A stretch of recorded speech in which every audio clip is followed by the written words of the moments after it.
wabarakatuh. Alhamdulillahirabbil alamin. Hamdan katsiran thayyiban mubarakan fih kama yuhibbu rabbuna wa yarda. Asyhadu an la ilaha illallah wa asyhadu anna Muhammadan abduhu wa rasuluh la nabiyya ba'dah. Allahumma shalli ala sayyidina Muhammad wa ala alihi wa sahbihi wa sallim ajma'in.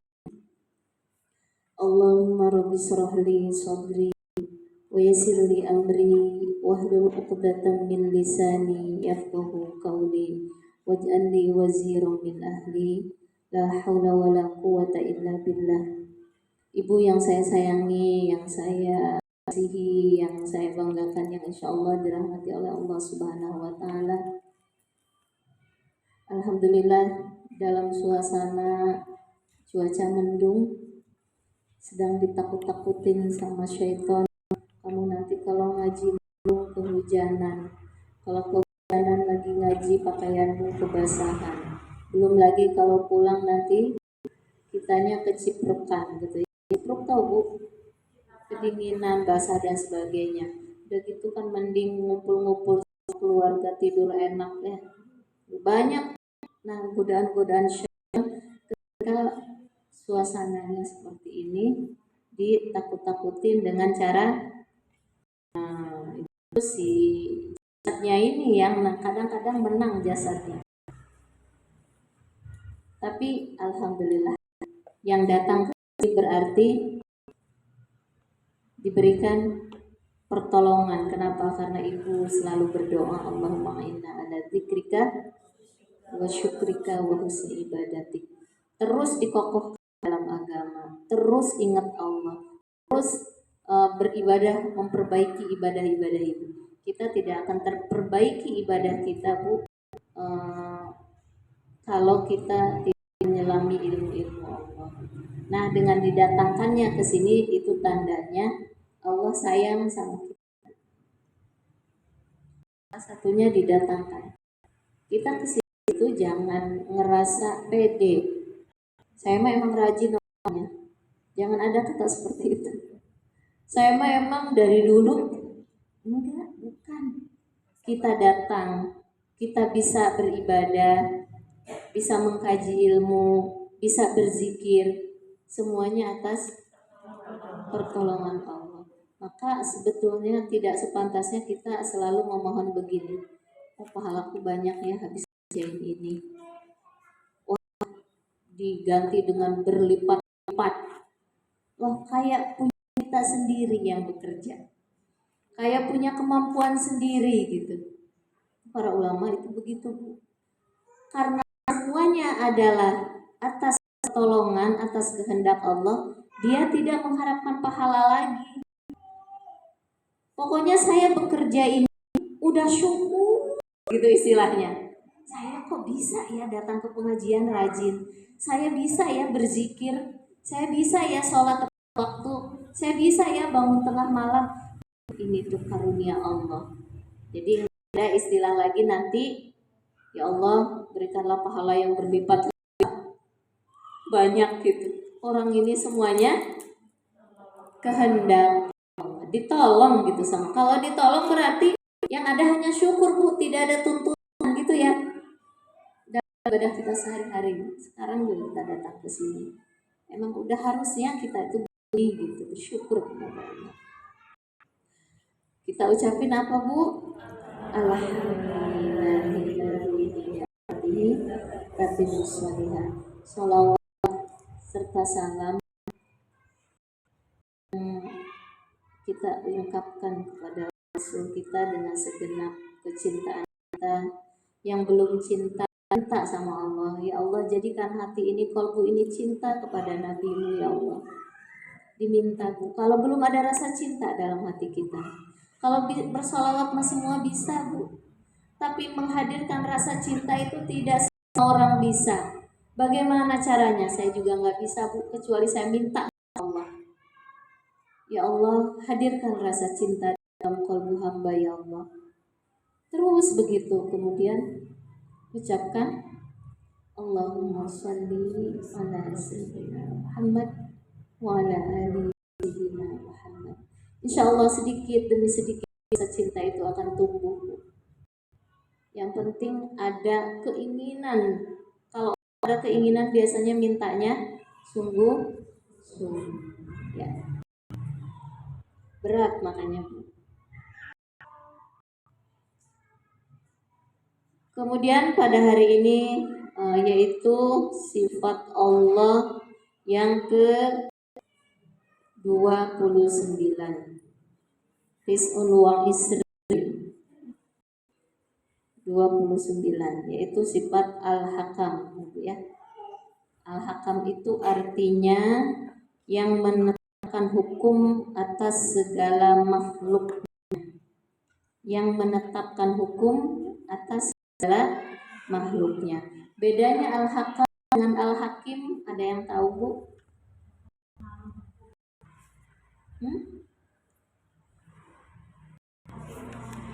Jadi bahasa itu banyak fathah sama kasroh beda jauh ya Bu ya.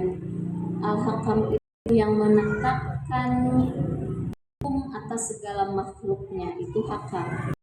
Kalau Al-Hakim yang maha tepat kebijaksanaannya gitu. Beda nggak? Beda. Al-Hakam yang akan kita bahas hari ini Al-Hakam. Nanti beda lagi kalau saya bilang Al-Hakim kok penjelasannya Al-Hakam gitu. Tapi Ibu juga nggak tahu. Sudah jalan saja. Tapi Allah tahu, malaikat tahu ya. Al-Hakam wa huwal hakam al-muhakkam wal qadil musallam.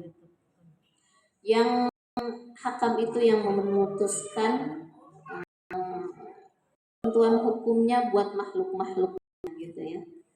Allazi la radda li hukmihi wa la mu'aqqiba li qada'ihi. Yang tidak ada satupun makhluk di dunia ini yang menolak tentang ketetapannya gitu. Dan tidak bisa satupun yang membatalkan hukum-hukum Allah yang kita jelaskan. Jadi maksudnya begini kata Imam Al-Ghazali, Allah itu menetapkan hukum terhadap makhluk-makhluknya. Tidak ada orang yang mampu bisa merubah ketetapannya dan tidak ada yang bisa menolak. Kalau ketetapan Allah terhadap diri kita, contohnya Allah, kenapa ya saya diciptakan kurus banget, kecil bawaannya gitu ya, bukan kurus. Kalau kurus bisa digemukin ya. Ini yang ketetapannya nggak bisa gitu. Kenapa kok saya kecil banget sih? Dari bayi, dari kecil, dari SD, SMP, kuntet contohnya gitu. Ada yang makhluk kuntet yang stunting karena stunting karena yang lain.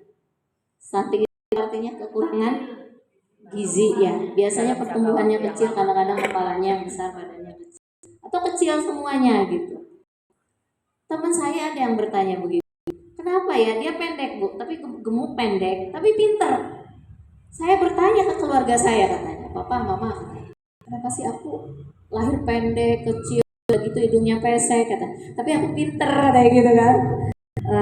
Ya udah itu udah takdir Allah, itu udah ketetapan Allah gitu. Tidak bisa kita menolak atau kita merubahnya gitu. Dengan cara dengan keluh kesah. Bisa selesai nggak masalahku dengan keluh kesah? Kenapa ya tetangga saya hidungnya mancung-mancung, bibirnya juga merekah kayak delima sensual, udah gitu putih-putih, udah gitu kaya lagi. Kok saya begini? Nggak usah dikeluhkan.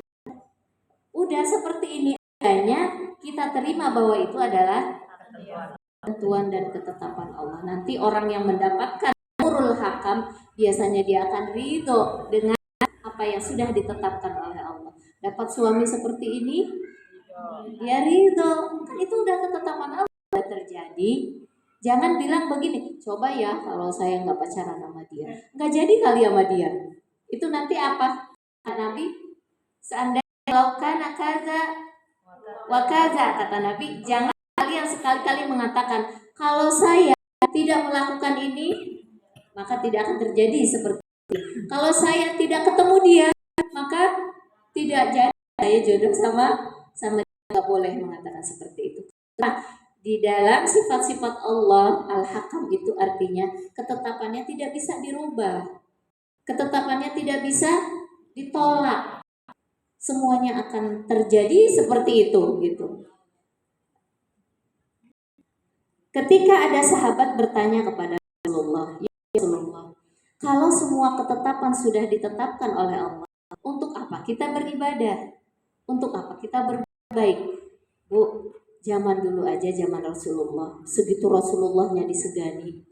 Tapi Rasulullah itu orangnya tidak otoriter gitu. Jadi orang itu kalau ngerti bertanya gitu. Kalau emang sudah ditetapkan, kenapa kita harus berbuat A, berbuat B gitu kan? Terus apa kata Nabi? Allah itu fakul yassarun bima khuliqalahu. Setiap sesuatu itu dimudahkan sesuai dengan dia diciptakan. Apakah dia akan masuk ke neraka atau dia akan masuk ke surga?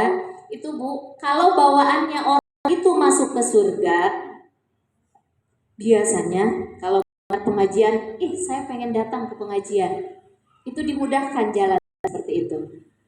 Kalau sudah waktunya zuhur, saya pengen sholat nih, gimana? Akan dimudahkan oleh Allah cara. Saya pengen bisa menguasai tentang ini, Allah datangkan orang yang mengajarkannya atau dia datang ke tempat pengajian, itu tidak sulit gitu Bu untuk mengetahui tentang ilmu itu gitu. Kalau seseorang itu dimudahkan dalam hal kebaikan, artinya gini Bu, kata Nabi, berbuatlah sesuatu yang dimudahkan oleh Allah untukmu. Jadi jangan apatis, tahu apatis Bu, seperti orang Jabariyah. Kan orang itu Allah itu sudah tahu ya akan masuk ke surga atau masuk neraka. Kalau gitu kita berbuat segala sesuatu kan sudah ditetapkan sama Allah. Gak boleh begitu kata Nabi.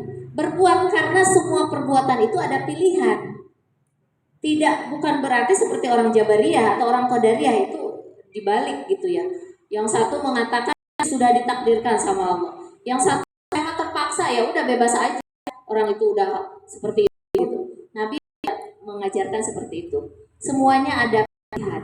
Pilihan-pilihan ini sebetulnya sudah di apa namanya? Fakulu yarun. Semuanya itu dimudahkan bagi siapa saja yang mau melakukannya gitu. Kalau ibu, ada orang kalau setiap mau ngaji ada aja apa Bu? Alasannya, halangannya. Diajak udah tahu kemarin diajak nggak juga. Ini juga nggak ngaji, alasannya inilah, itulah, sampai sekarang belum ngaji-ngaji. Ngomongnya apa? Saya pengen ngaji, tapi belum ngaji-ngaji. Artinya dia menuju ke surga Allah yang ditetapkan kebaikan oleh Allah, itu disusahkan oleh Allah, itu susah orang untuk masuk ke dalam surga. Nah, ibu ini majlis taklimnya deket ya, yang jauh juga dimudahkan berarti kan, apalagi yang deket. Alhamdulillah saya takdirkan pengajian deket, majlis taklimnya deket, waktunya juga nggak harus ngeluarin biaya dan sebagainya.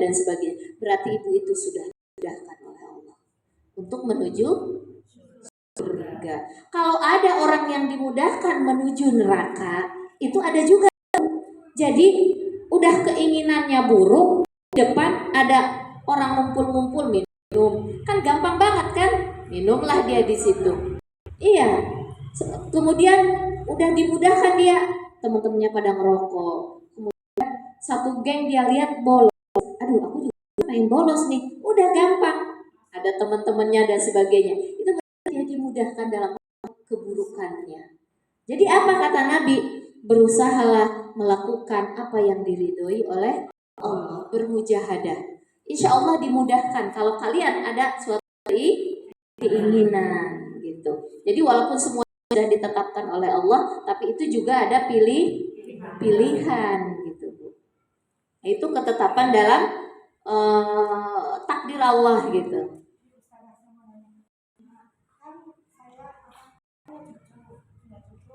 Kan kalau saya mau ngaji kerja, saya harus Ini makanannya apa itu satu penghalang untuk saya, penghalang saya mudah menuju surga. Ibunya bisa ngaji nggak? Ibunya bisa. Bisa. Cuma dia kerja. Enggak, ibu sekarang. Ibunya anak ini? Enggak, ibu yang suruh bikin makanan dan sebagainya. Bisa ngaji kan? Bisa sholat, bisa zikir. Berarti ibu sudah dimudahkan oleh Allah. Ya kadang-kadang saya itu kendalanya itu ibunya kerja.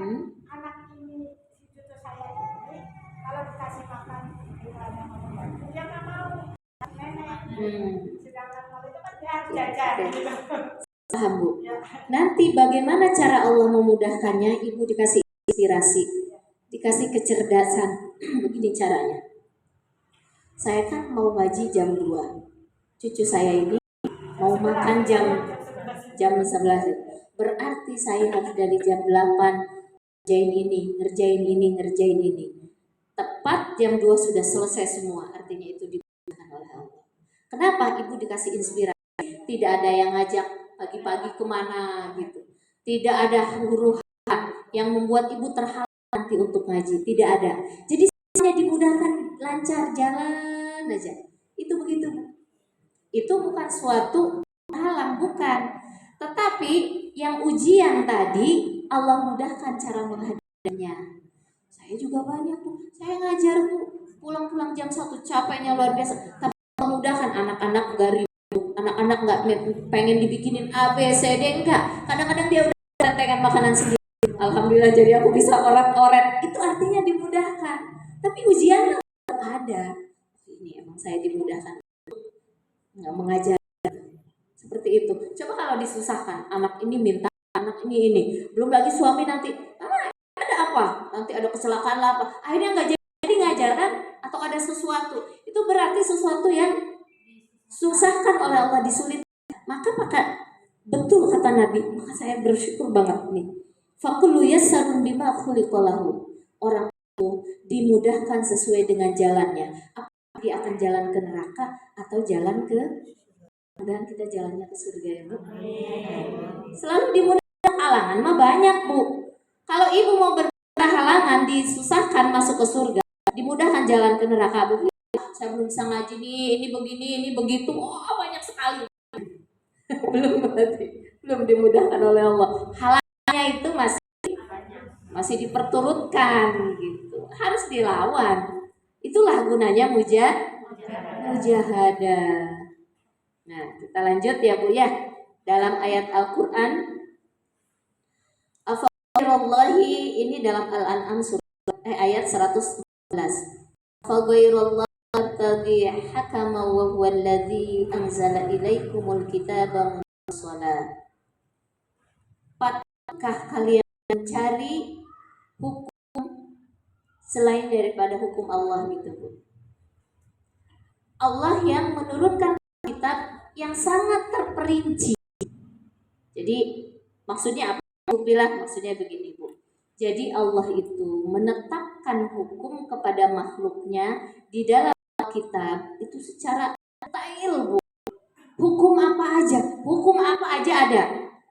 Allah menetapkan bahwa orang-orang yang beriman itu, yang bertakwa itu akan masuk surga. Kan Allah bilang dalam Quran surat Al-Imran itu, uiddat lil muttaqin. Allah akan siapkan bagi orang-orang yang bertakwa. Ayat sebelumnya apa Bu kalimatnya? Wasari'u ila maghfiratin mir rabbikum wa jannatin arduhas samawat wal ard uiddat lil muttaqin. Jadi Allah menetapkan tubuh bagi orang-orang yang suka bertobat. Taubat itu apa Bu kemarin? Kembali kepada Allah. Apanya yang kembali? Harus apa yang dibikin pola dalam hidup kita? Sikap polanya kita itu apapun yang kita lakukan, baik itu yang berhubungan dengan nafsu syahwat maupun yang berhubungan dengan ibadah-ibadah kepada Allah, itu sesuai dengan keinginan Allah. Kok bilangnya nafsu syahwat? Bukannya nafsu syahwat itu selalu jelek. Nafsu syahwat kalau itu sesuai dengan aturan Allah tidak jelek. Hubungan suami istri, hubungan badan ya, persetubuhan apa bagus? Tergantung. Kalau tidak diridhoi Allah tanpa ada akad nikah, diridhoi enggak? Enggak, berarti enggak baik, jangan dilakukan. Ibu makan minum baik enggak? Belum tentu, kecuali yang diridhoi. Gimana caranya? Berarti caranya harus dengan cara yang halal. Enggak boleh ada kecurangan ketika kita mencari nafkahnya itu, atau ada korupsi, atau dia dengan cara riba dan sebagainya. Enggak boleh. Harus sesuai dengan ketentuan dan keinginan Allah gitu Bu. Baik nafsu syahwat maupun bentuk ibadah apapun itu harus sesuai dengan ketentuan Allah. Itulah orang-orang yang tabah, yang maka dijanjikan oleh Allah dia masuk ke dalam surga. Ketika dia memberi, bersedekah, ketika dia merawat anak, suami dan sebagainya, itu baik enggak Bu? Belum tentu. Kalau belum ada sesuai dengan ketentuan Allah itu semuanya belum baik. Walaupun itu baik kelihatannya. Ibu bersedekah baik enggak? Tapi kalau di sininya ria, pengen puji, pengen dinilai oleh Allah diganti dengan berlipat-lipat, tapi pengen juga manusia tahu menghargai dia. Dapat enggak? Enggak dapat. Allah itu maha pecemburu Bu. Allah itu enggak mau diduakan. Jangan suka menduakan Bu. Suami aja nggak mau diduain ya, kita juga nggak mau. Kita nggak tahu hati suami kita. Nah, ini Allah tahu kita Bu. Maka walaupun selintas dalam hati kita, ya Allah, saya mau menduakan Kau ya Allah. Ikhlas ya Allah, keluarin 1.000, ikhlas 1.000 yang dikeluarin. Pas 50.000, lirik kanan lirik kiri, ya itu nggak sama aja nggak ikhlas. Yang 50.000 ikhlas, 1.000 ikhlas, begitu Bu. Jadi jangan diduakan Allah. Kalau diduakan nggak dapat. Nah, jadi segala sesuatu Bu yang kita lakukan itu harus sesuai dengan apa yang disukai oleh Allah. Itulah orang yang taubat. Kemudian Allah juga menentukan hukum bagi orang-orang yang munafik. Innal munafiqina fi darkil asfali minan. Sesungguhnya orang-orang munafik itu akan dimasukkan ke dalam neraka yang kenapa sih orang munafik paling bawah? Orang munafik itu kan gak ketahuan, tapi dia bisa merusak. Di depan mah baik, di belakang jelek. Biasanya cirinya orang munafik itu kalau berbuat sesuatu pengen dilihat. Itu orang munafik. Kalau orang lain tidak melihat, dia malas berbuat itu. Nih, kalau di depan orang banyak, sholatnya lama, rajin. Tapi kalau nggak ada orang, malasnya luar biasa. Itu orang bisa ditandain. Nah, kita ini masuk nggak ke situ? Enggak lah, insya Allah ya. Kita di sini enggak. Nah, itu salah satu aja. Menurut Imam Al-Ghazali dicontohkan itu tentang ketetapan hukum bagi orang-orang yang munafik. Fiddat asfali minanar, orang yang sholat lalai sholatnya, fawailul lil musallin alladzina hum an sholatihim wal alladzina hum yura'un.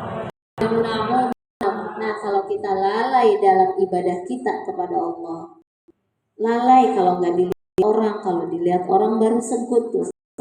Kalau dipuji, disanjung, nambah lagi ngasih. Itu cirinya Bu. Ih, kamu baik banget, hebat banget. Siapa lagi yang paling dermawan? Pasti Ibu Haji ini, Bapak ini. Dia keluar lagi sambil senyum-senyum. Keluarin lagi, dia keluarin lagi. Itu biasa orang yang lalai. Tergantung. Kalau dia masih ada keikhlasan walaupun sebiji zarah, akan Allah perhitungkan. Tapi kalau udah sama sekali nggak ada, tidak akan Allah perhitungkan. Ya. Bu, dulu pada zaman Rasulullah Ada orang yang bisa membabas kepala musuh luar biasa. Kemudian kata Rasulullah, orang ini nanti akan jadi ahli neraka. Kenapa? Ketika ditanya sama para sahabat, kamu itu tujuannya apa sih membela kami? Kata dia, demi Allah, demi Rasulullah, aku berperang ini bukan karena Allah, bukan karena Rasulullah, kata dia. Tapi kenapa? Karena aku di sini adalah orang yang paling hebat dalam berperang. Aku paling hebat dalam menumbangkan musuh. Kata Nabi, dia tidak akan masuk surga. Padahal bentuknya jihad. Ada orang yang kerjanya pagi ngajar, siang ngajar, malam ngajar, mungkin keliling dakwah kemana-mana. Tapi kalau dia bukan karena Allah, nggak ada kemuliaannya. Ada mungkin ya, nauzubillah. Dia dipanggil Pak Kiai, dia dipanggil Bu Ustazah. Tapi niatnya bukan karena Allah, tapi karena karena jabatan, karena uang, keliling kemana-mana, sekali dipanggil sekian. Tapi kalau dia bukan karena Allah, nggak bernilai di sisi Allah, Bu. Jadi kadang ada orang berbaju akhirat, tetapi sebetulnya di dalamnya adalah dunia. Ada orang yang berbaju dunia, di dalamnya dia jadi seorang pebisnis, pedagang, luar biasa kaya dan sebagainya. Tapi hartanya dipakai untuk di jalan. Ada yang begitu, tapi ada yang dibalik ternyata. Ada bajunya akhirat, rajin dia puasa. Puasanya bukan karena Allah, tapi karena kedudukan, Bu. Saya harus puasa 40 hari supaya diangkat jadi apa gitu. Saya bangun tahajud karena saya punya cita-cita ingin apa. Itu berarti balut dengan akhirat, tapi di dalamnya berkecamuk keinginan makhluk dunia. Beda lagi ada orang yang hidupnya seakan-akan bajunya dunia, tetapi di dalamnya dibuang dunia itu, yang ada hanya Allah. Ya Allah, saya mencari ini untuk Engkau, saya mencari ridho Engkau, ini untuk ini untuk ini. Masya Allah, seperti Abu Bakar, kan itu orang-orang kaya, Bu. Abdurrahman bin Auf, dia nggak menginginkan dunia di dalam hati, tapi karena Allah akan jalan menjadi orang kaya, dia mudah aja. Itu nggak betul. Di dalam dadanya dia nggak mudah. Berapa kali dia menjadi orang paling miskin di dunia? Apa? Karena dia mendengar dari Rasulullah, orang yang kaya masuk surganya, dia nggak mau lama masuk surganya. Cepat dibuang semua hartanya, dikasih. Tapi kata Allah, yassarun bima khuliqalahu. Setiap sesuatu manusia akan dimudahkan menurut jalannya. Dia jalannya emang orang kaya, tapi dimudahkan untuk ke surga. Nah, dari situ setelah dia mendengar apa yang disabdakan oleh Rasulullah, kemudian disebutkan ayat Qur'annya, baru dia eksis lagi dalam berusaha berbisnis. Gitu. Terus sekelumit Abdurrahman bin Auf, bajunya dunia, tapi di dalamnya akhirat. Jangan sampai kita bajunya akhirat, di dalamnya ini pelajaran buat saya. Boleh kita punya uang di tabungan, Ibu. Boleh kita punya rumah yang bagus. Boleh kita punya kendaraan, tapi jangan dibawa ke dalam hati, jiwa. Jiwa itu bukan makanan jasa yang dia inginkan. Si jiwa ini ingin murni, yang ada di dalamnya adalah Sang Khalik Allah, bukan makhluk. Dia berbuat tidak ada keinginan untuk disanjung, dipuji, dibalas dan sebagainya oleh makhluk. Tidak ada. Si jiwa itu pengen begitu, Bu, sebetulnya. Tapi kenapa perasaan saya kadang-kadang pengen dihargai? Itu bukan jiwa, itu mata jiwanya. Berarti kolbunya masih kotor. Banyak beristighfar, banyak bertobat. Kita lanjut tentang al-hakam. Ketetapan untuk orang fasik, bagi Allah menetapkan hukum bagi orang fasik di dalam surat As-Sajdah ayat 20 ya Bu. Wa ammal ladzina fasaqu fama'wahumun nar. Allah sudah tetapkan hukuman bagi orang yang fasik, dia akan masuk neraka. Orang fasik itu seperti apa sih Bu? Orang fasik itu orang yang melakukan dosa besar sampai meninggal enggak bertobat. Nih, dia terjerumus dalam zina contohnya Bu. Dikasih waktu oleh 10 tahun, 20 tahun, 30 tahun sampai dia meninggal enggak tahu. Nah ini, dia akan digolongkan masuk orang fasik. Dia memfitnah saudaranya dan dia tidak minta maaf sampai dia meninggal. Saudaranya rusak Bu namanya gara-gara dia. Dia nggak minta maaf. Itu kan dosa besar kan? Seperti membunuh, memfitnah itu. Dibunuh karakter orang, bukan dibunuh orangnya, bukan ditembak, dibunuh karakter orang. Orang mau kemana rusak namanya. Ini lebih dari membunuh nyawa. Kenapa? Kalau nyawa dibunuh cuma 1 detik beres, dipotong ya Bu, atau ditembak 1 menit mati. Tapi kalau dibunuh karakter seseorang dengan fitnahan itu sampai meninggal, hancur. Bukan enggak sampai meninggal saja, sampai keturunan bisa rusak gara-gara ini orang fitnah sampai meninggal, enggak minta maaf, bertobat, enggak bertobat sama Allah dan tidak memohon maaf kepada manusia. Ini nanti kedudukannya ditetapkan oleh Allah dengan hukumannya, yaitu di neraka ya. Munar. Ketetapan Allah juga, jadi hukum Allah itu tadi yang saya sebutkan mufassala, artinya tidak ada yang ketinggalan. Penetapan hukum Allah itu di Al-Quran. Bagi orang yang takwa ada ganjarannya, bagi orang yang munafik ada, bagi orang fasik ada, bagi tentang hukum muamalah pun, hukum ibu di dalam Al-Quran, hukum waris ya, hukum waris ada. Bagaimana? Tapi kok zaman sekarang jarang mau pakai hukum waris. Nah ini ketentuannya begini. Kalau orang sudah mengetahui bahwa itu hukum datangnya dari Allah, maka sebaiknya, seharusnya kalau mau berhukum itu ambil hukum Allah dulu. Jangan hukum jangan hukum keluar dulu. Contoh, ketika kita punya harta warisan, ada perempuan, ada laki-laki, kita mau pakai biasa suka gitu kan, ya udahlah pakai hukum keluarga aja, pakai hukum adat. Kalau adat di sini kita begini. Sebutkan dulu bahwa ada hukum yang terbaik, yaitu hukum Allah. Kalau laki-laki 2 bagian, perempuan 1 bagian. Sebutkan dulu ini hukum Allah yang terbaik. Kemudian kalau setelah setuju semua, ya sudah, biasanya kan keluarga kita, biasanya orang tua kita dari turun-temurun biasanya suka bagi rata, baik laki-laki maupun perempuan, bagaimana dirembukin dengan baik-baik. Jangan saya mau pengen rata gitu.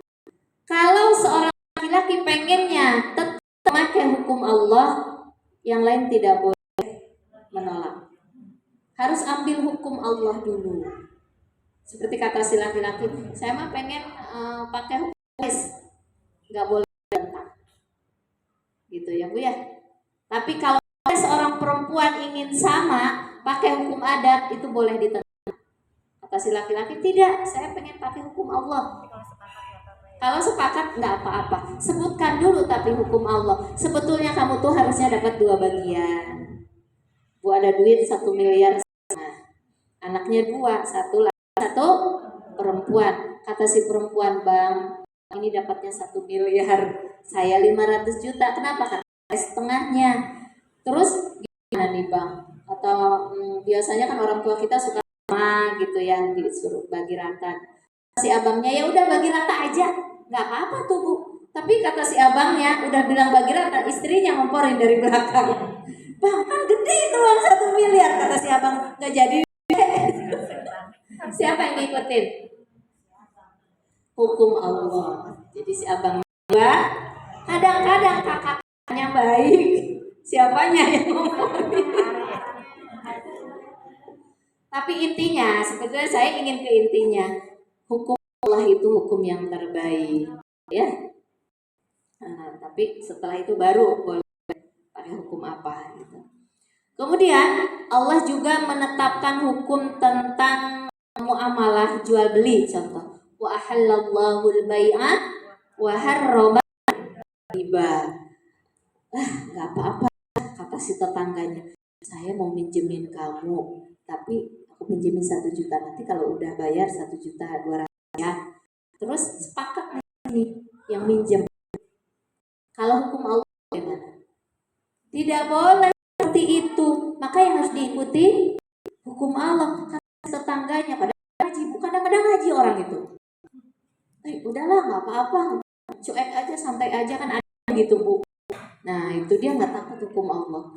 Hanya kalau orang memiliki nurul hakam, dia akan takut melakukan itu. Kenapa?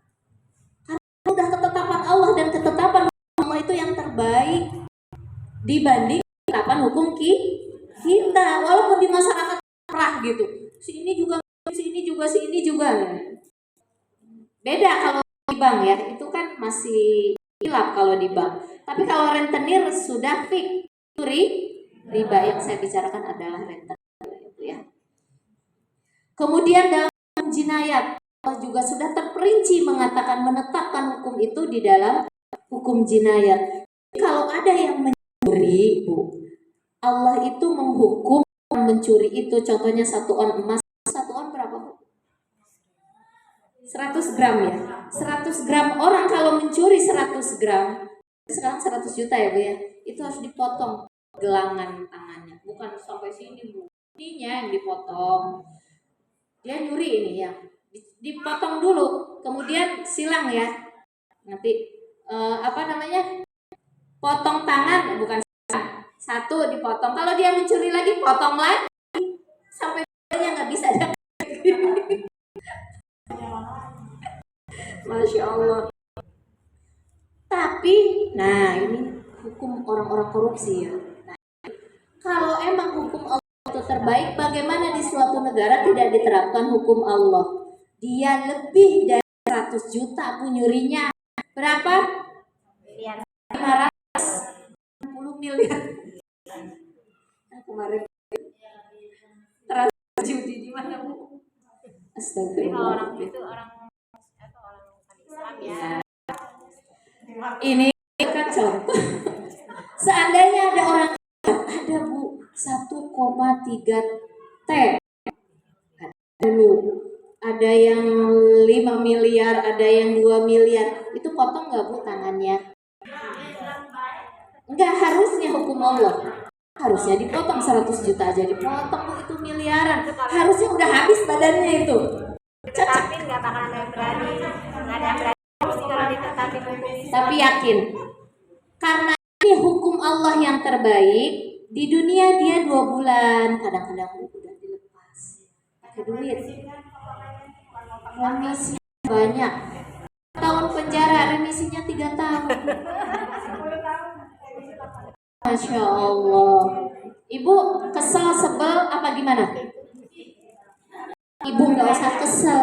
Kalau udah belajar Al-Hakam, ibu nggak usah kesel ya, nggak usah sebel. Saya Bu kalau nonton itu, kalau lihat pada marah-marah mulu kan, belum lagi kasus sama dan sebagainya ya. Ini nggak adil.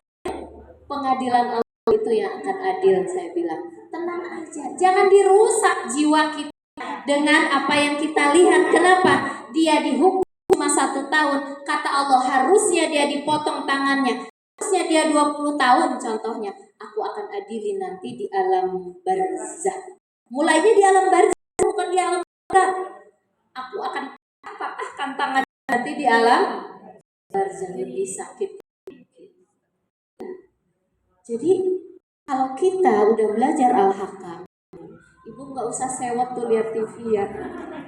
Tenang, nanti Allah akan mengadili dia. Untuk TV-nya nggak TV-nya dirusak. Iya. Ada bu pedofil ya. Ada yang suka memperkosa anak kecil. Oh, itu luar biasa. Itu hukumannya harusnya mati itu kan.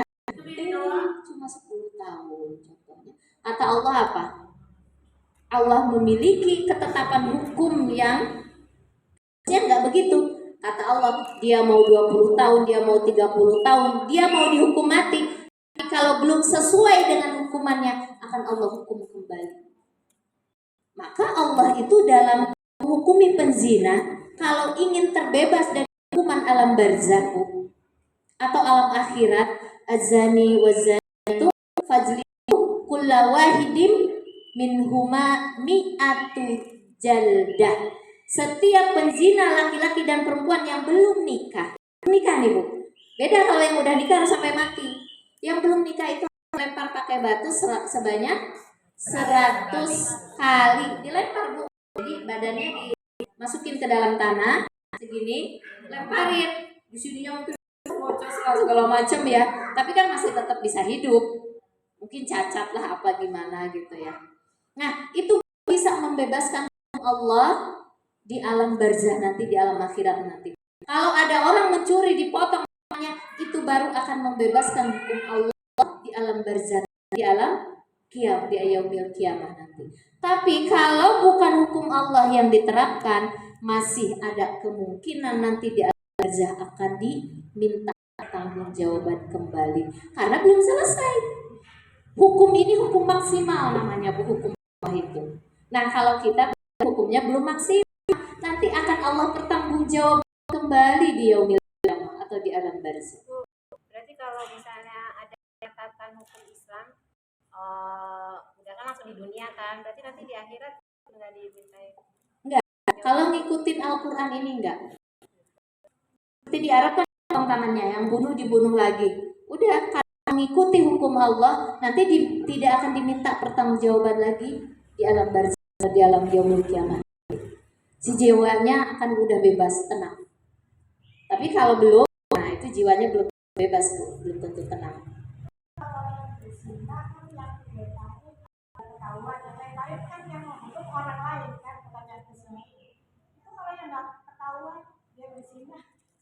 Kalau dia tidak mengaku, itu ada hukuman Allah. Kalau dia nggak mengaku, di dunia nggak kelihatan, nanti di alam barzah. Berarti si jiwanya ini membawa kotoran ketika mati. Nah kotoran ini dibersihkan ketika di alam barzah, karena alam barzah itu adalah alam cahaya. Alam barzah itu alam cahaya bu. Dia tidak menerima orang-orang yang kotor kecuali harus disiksa. Yang kotor dunia bu. Nah alam kita ini yang banyak kotor. Inilah pembersihan kita kalau pengen jiwa kita bebas nanti di alam barzah. Gitu.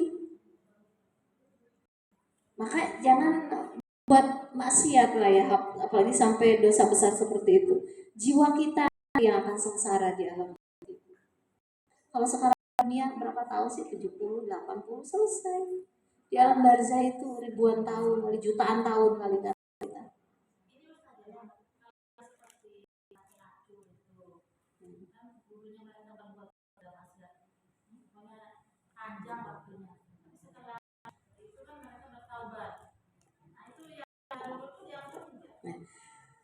Kalau orang bertobat, ibarat kertas nih bu, warnanya hitam, merah, biru, gak jelas lah.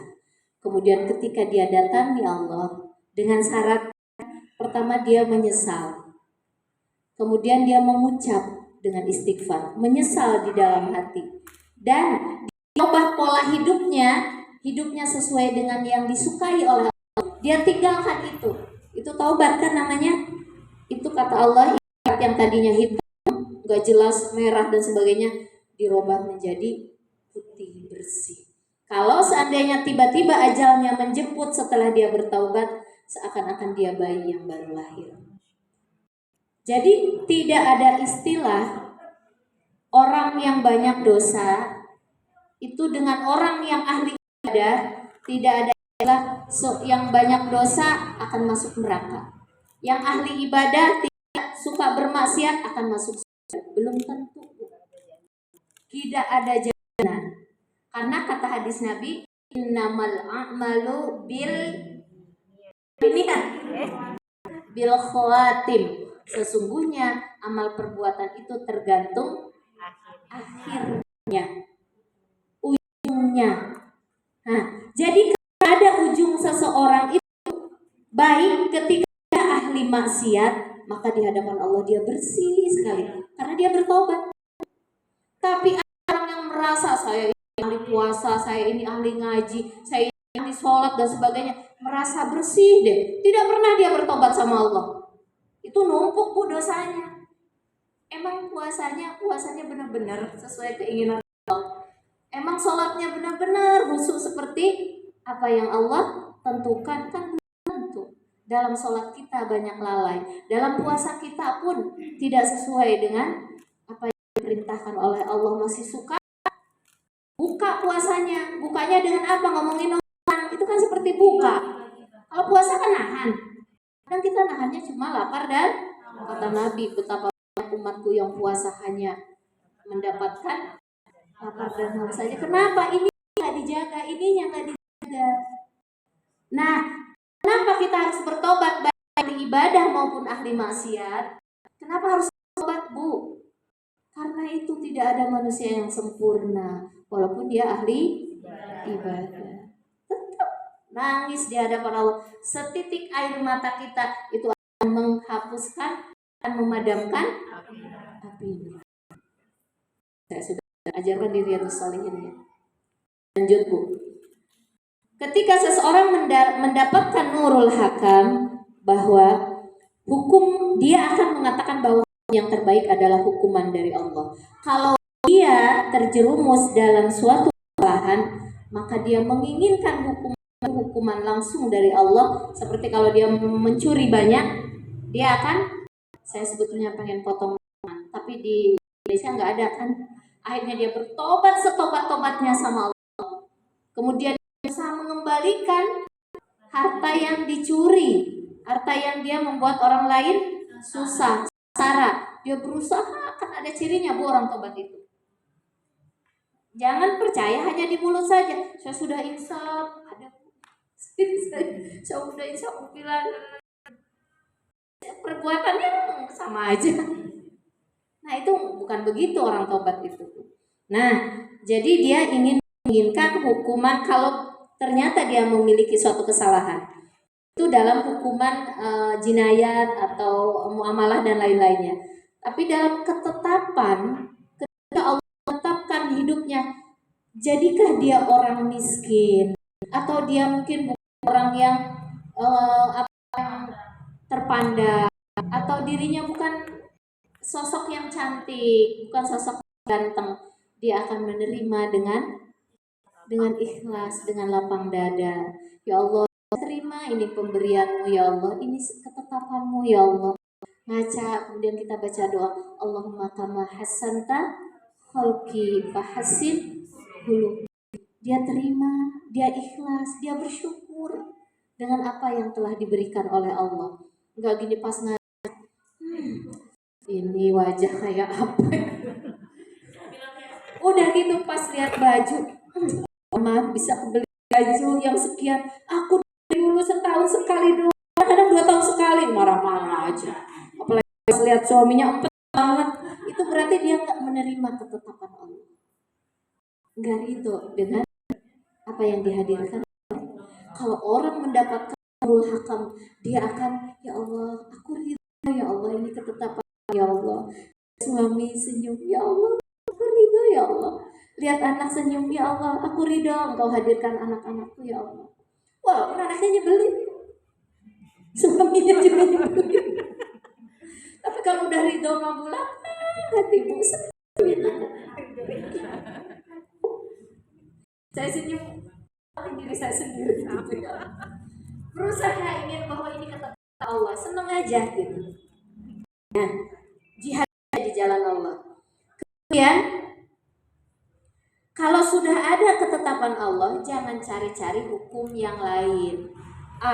Yang tadi bagi-bagi waris, saya mah pengen hukum adat. Secara logika kan begini pakai logika. Kemudian kadang-kadang didatangkan pengacara, ya. Akhirnya kalah itu orang. Kenapa? Karena pengacara ini lebih hebat. Padahal yang ini tuh pakai hukum Allah. Kalau pengacara ini pemerintahan, ya udah yang menang ya hukum Allah. Nanti segala macam kebiasaan di masyarakat adat dan sebagainya pasti dia yang menang. Nah, kalau bertentangan jangan ikutin ya Bu ya.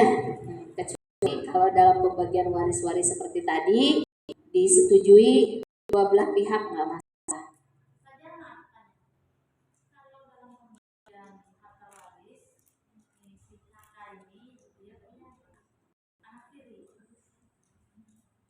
Si kakak punya tua.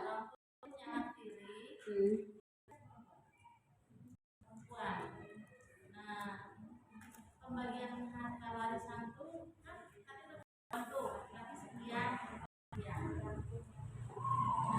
anak tiri nggak dapat Bu, nggak dapat. Seperti yang seorang bapak, ini ada suami nikah sama istri yang bawa anak. Si anak ini nggak dapat Bu, yang dapat istrinya. Nggak ada di situ, si anak bawaan itu nggak dapat warisan, yang dapat istrinya. Dengan ketentuan kalau si bapak ini punya anaknya sendiri atau anak istrinya yang baru setelah nikah terus punya nih baru, berarti dia mendapatkan berapa? Seperenam. Tapi kalau punya anak dapat setengah. Nah, setengah dibagiin ke saudara-saudaranya kalau nggak punya anak. Kalau ibu dapat 1/8 kalau ibu punya anak. Tapi kalau nggak punya anak dapat 1/6, begitu ya? Nanti di buku hukum waris. Ya, seperti itu. Jadi istri itu dapatnya 1/6. Pakai hukum Allah kan berbicara di sini tentang ketetapan hukum Allah. Dia dapat, nanti dia dapatnya dari ibunya yang 1/6 tadi. Kan ibunya itu 1/6. Itu ibunya bisa anaknya 2 ya tinggal dikasih ke anaknya 2. Kalau laki-laki 2 bagian, perempuan 1 bagian. Kalau itu anak bawaan. Kalau dia punya anak dari suaminya juga, itu nggak boleh anak bawaannya doang yang dikasih. Ini anak bawaan, ini anak dari suami yang pertama, ini anak dari suami yang kedua. Ini harus adil, dua-duanya harus dikasih. Ya, karena itu anak keluar dari rahim dia dan itu hak dia. 1/6 itu bisa dipahami ya? Lanjut. Ya, apa Bu? Hukum Allah itu Bu ada 3 ya. Yang pertama yaitu hukum yang berasal dari Al-Quran. Pakai dulu Al-Quran. Nah, apalagi hukum tangan, hukum dirjam, hukum waris ya, pakai dulu. Tapi kalau itu tidak bisa kemudian disepakati, maka boleh kita ngambil dari hadis Rasulullah. Kemudian kan dalam Al-Quran dikatakan begini, atiullaha wa atiur rasul wa ulil amri minkum. Kenapa harus berhukum kepada pemerintah? Kan katanya harus berhukum kepada Allah. Kata Allah, atiullaha, taatilah Allah, wa atiur rasul, dan taatilah hukum Rasul, wa ulil amri minkum. Berarti hukum yang ada di Indonesia sudah masuk ke cover dalam ruh Al-Quran enggak? Masuk. Jadi kita kembali ke pemimpin khalifahan kata-kata gitu ya. Harus pakai hukum Islam. Itu salah? Enggak salah Bu. Cuma kalau Al-Quran itu hukum maksimal namanya berarti. Kalau ini hukum di bawahnya, akan ada pertanggungjawaban kembali di hadapan Allah kalau belum selesai hukuman itu. Gitu.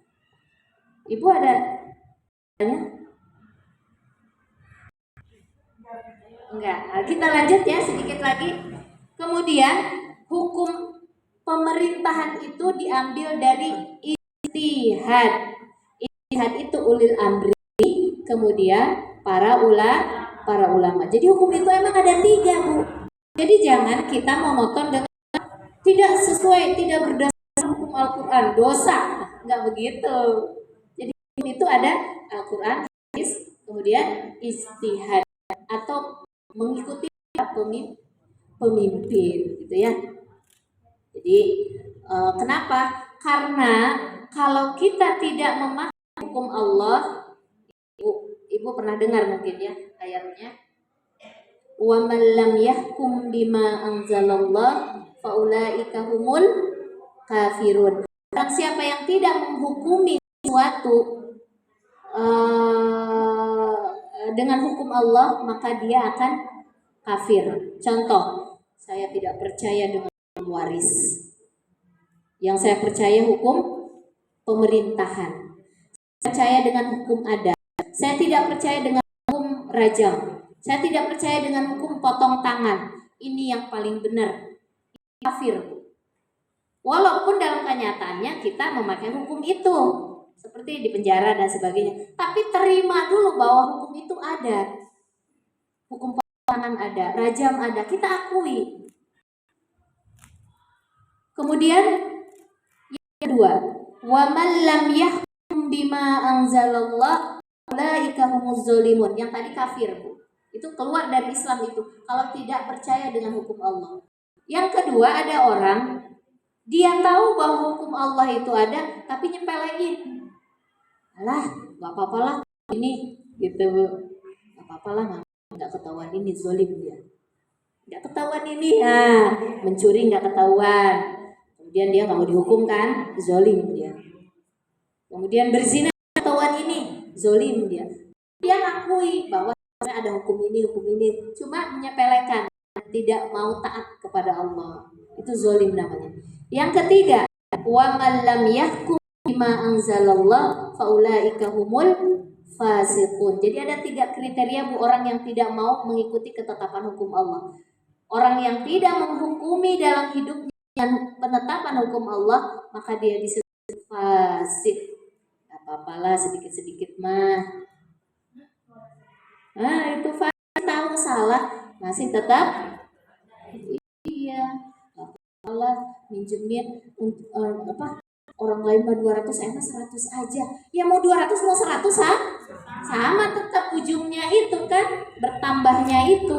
Saya mah banyak kok, cuma 50. Nah itu fasik. Tahu perbuatan itu zalim, dia nggak mau kayak lain, mungkin dosanya besar banget gitu ya. Masih ada itu seperti itu. Kalau mau nolong aja. Tapi kalau kita ngasih nggak apa-apa. Kenapa? Tapi kalau kita yang ngasih. Gitu. Kita ngasih atas kerelaan. Jangan begini, Bu. Ada di satu masyarakat, sebelum dia minjam dia ngomong duluan, yang minjem ini loh, bukan yang meminjamkan. Bu, pinjemin saya dong 2 juta. Nanti saya akan kasih 200.000. Biar dikasih. Semangat dia minjeminnya. Biar dikasih. Udah. Nggak boleh. Ketika semangat minjemin berarti ada tudung aling-aling apa namanya? Ada keuntungan. Mungkin tidak sebesar dosa jika dia nih saya pinjemin tapi balikinnya sekian. Ini si peminjamnya sendiri, karena kalau nggak digituin kata si peminjam terus saya kan, karena kalau nggak digituin bapak nggak kasih katanya. Berarti ya hampir sama aja itu kayak orang Yahudi itu 11-12 orang Yahudi kata Nabi Musa jangan ngambil ikan di hari Sabtu. Ya Allah saya nggak ngambil di hari Sabtu, di hari Jumat dia pasang jaring sama enggak. Tapi kan nggak di hari Sabtu, itu juga kan saya nggak minta. Tapi kalau dibilangin yang minjem nanti dikasih lebihan, kamu nggak bakal minjemin kan? Ya, udah wae. Ya, mudah-mudahan pertemuan kita pada sore hari ini, masya Allah saya kurang cerdas ya Bu ya. Dari tadi ibu-ibu lihat ke situ saya. Oh ya, ada yang mau bertanya ya Bu ya, sabar ya Bu.